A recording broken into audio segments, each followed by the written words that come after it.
Chicken சுக்கா எப்படி செய்கிறதுங்கிறத பார்க்கலாம். அதுக்கு கொஞ்சம் கிராம்பு, பட்டை, ஸ்டார் பூ எடுத்து வச்சுருக்கிறேன். ஒரு 7-8 பல் பூண்டும், ஒரு துண்டு இஞ்சியும், 2 தக்காளியும், 2 வெங்காயமும் எடுத்து வச்சுருக்கிறேன். 1/2 கிலோ சிக்கன் செய்ய போகிறேன். இப்போ இந்த பட்டை, கிராம்பு, அனீஸ் எல்லாத்தையும் இஞ்சி பூண்டையும் சேர்த்து மிக்சியில் போட்டு நான் 1-2 அரைச்சி எடுத்துக்க போகிறேன்.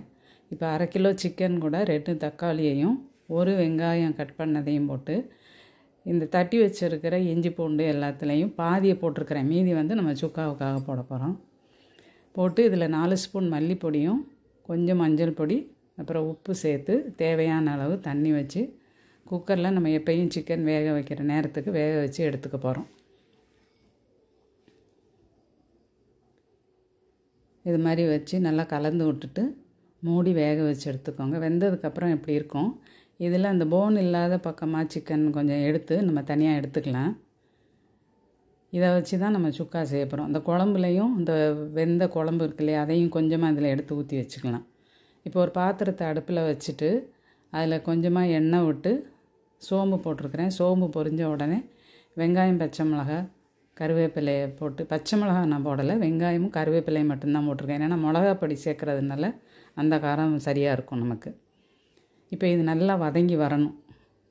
இந்த அளவு வதங்கினதுக்கப்புறமா ஒரே ஒரு ஸ்பூன் மல்லிப்பொடி திரும்ப போட்டிருக்கிறேன். அந்த இஞ்சி பூண்டு விழுதையும் போட்டு கொஞ்சமாக மிளகாய் பொடி காரத்துக்கு ஏற்ற மாதிரி நமக்கு எவ்வளோ தேவையோ அவ்வளோ போட்டுக்கலாம்.